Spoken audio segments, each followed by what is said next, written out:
Is it really crazy that Caio Borralho has now opened up as a minus 100 favorite over Imavov? Because I find that crazy. Because I am going to be picking Nasruddin Imavov to beat Caio Borralho next week at UFC Paris. And I think Imavov is an easy pick. I think it's the safe pick.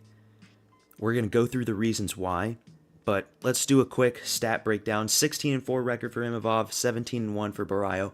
People look at that 17-1 record, and he's part of the fighting nerds, so they're like, oh, the hype train's going to keep going, you know. Fighting nerds have only lost once at this point, and it was CP losing to Ian Gary. Similar age, 6'3" versus 6'1", same exact reach. Home field advantage for Imavov. He's Dagestani, but he's French now, and he's going to be fighting in Paris, where there's lots of Muslims, because, you know, Paris isn't really a European city anymore. It's like a hybrid African Muslim city. So he'll be surrounded by people that are going to be cheering for him on.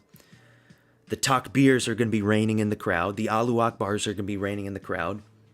And people are going to be booing for Borralho. And I know that's not like a big advantage. It really isn't, but it's a slight advantage. I do give the home field advantage a slight boost in who I'm picking. Imavov has been active. He's been as active as he can be. You know, the Adesanya fight happened a while ago, but before that, he's been fighting active, whereas Borralho, he's inactive. He could have fought someone. He last fought a year ago, August of 2024, against Jared Cannonier. It would have been more than a year, because this fight's happening in September now, so it's been more than a year. He fought Cannonier, and before that, he beat up Paul Craig, a one-dimensional fighter that doesn't really mean anything and add to your skills and repertoire. It doesn't. Paul Craig took it to the ground. Borralho got back up. He want nothing to do with the BJJ, even though he himself is Brazilian. And I guess you could say both fighters are well-rounded, but I just think Imavov is a little more well-rounded. He's been in deep waters with these guys. He's fought champions. He's fought Sean Strickland. He knocked out Israel Adesanya. He's fought more elite competition than Borralho. He has. That's not even a debate. So Imavov's the easy pick. Let's delve through some things, okay? So here we are looking at Imavov's record, and as we can see here, from February 3rd to February 1st to present day, that's a year and a half. He has 4 fights in a year and a half. Caio Borralho, on the other hand, he's only had 2 fights in a year and a half. He fought Jared Cannonier last year. Like I said, beats up Paul Craig. That's an easy, like, I don't even consider the Paul Craig fight as adding to your skill set. I just don't. And then before that, remember, he's a decision merchant. He's like a middleweight Aljamain Sterling. He's a human backpack. He grapples you, he lays on top of you, nothing happens. He did it to Abus Magomedov. Do you remember anything in that fight? The Magomedov fight? I don't. Mikhail Oleksiejczuk, that was a good win from him. It was not the Mikhail Oleksiejczuk that we have now, who's now also part of the Fighting Nerds. And these other guys, Mahmoud Muradov, Armin Petrosian, Omar Gardaziev. I don't remember these fights. I remember watching them, but I can't remember anything that happened in them. Just a backpack merchant. So yeah, and I think Imavov has learned a lot with the Strickland fight. That was a bad loss, but it was a close fight. Okay, it was a close fight. And his gas tank has seemed to be more improved now. He's not going to be fighting in some altitude. He's going to be fighting in Paris. I think Imavov has more better boxing fundamentals. He's got decent takedown defense because, you know, he is Dagestani, so he probably did practice a lot of wrestling when he was a child before he moved. And Borralho, like, what can Borralho do to win this fight? I don't think Borralho is posing a knockout threat to Imavov. I just don't. You fail to finish off Jared Cannonier.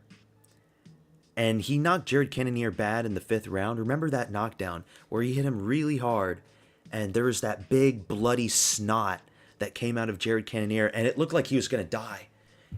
It looked like he was just going to faint and die, but he still couldn't finish him off and it goes to decision. Do I see Caio Borralho knocking out Imavov? No, I just don't. I don't see it. I don't see him finishing him on the ground either.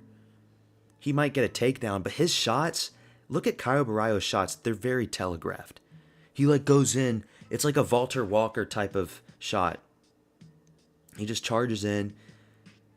Very vulnerable to a knee. Imavov does throw knees from time to time. Imavov is good in the clinch. He's kind of like a worse version of RDR when it comes to the clinch. RDR is a nightmare in the clinch. The Cannonier fight for Imavov, I will say, that was stopped too early. Way too early. I think it was Jason Herzog who was the ref for that one. Yeah, way too early. The Brendan Allen one, he did get taken down by Brendan Allen, so that was bad.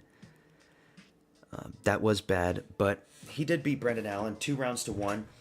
And then the Adesanya knockout. Best win in his career. Adesanya is the tall, lanky counterpuncher. Imavov isn't a tall, lanky counterpuncher, but still, I think we can safely say that maybe Imavov has power in his hands now. He probably didn't before, but now he does. He's got decent power. He's getting better. He's at Kill Cliff, right? Yeah, so he's with those guys now. He left his gym in Paris, which that gym, what was that gym called? It was, I forgot what the gym was called, but it was a bad gym. I don't trust these French gyms. So, look, I'm telling you right now, Imavov, he's just going to win the fight. I'm not feeling it for Borralho. The ring rust is real. It's real. When you look at all the fighting nerds, CP, Rufy, Gene Silva, those guys have been active. They've been fighting. This guy hasn't. And there's no excuse for him. Like, I know he's high up in the rankings, but you can fight guys that are down below you if you really want to get the experience. So yeah, just wanted to make a quick video. We're going to do the other fights on the card closer to next Saturday, but that's all I got for you for this one. Peace out. Catch you in the next one. Subscribe to my channel, motherfucker. Subscribe.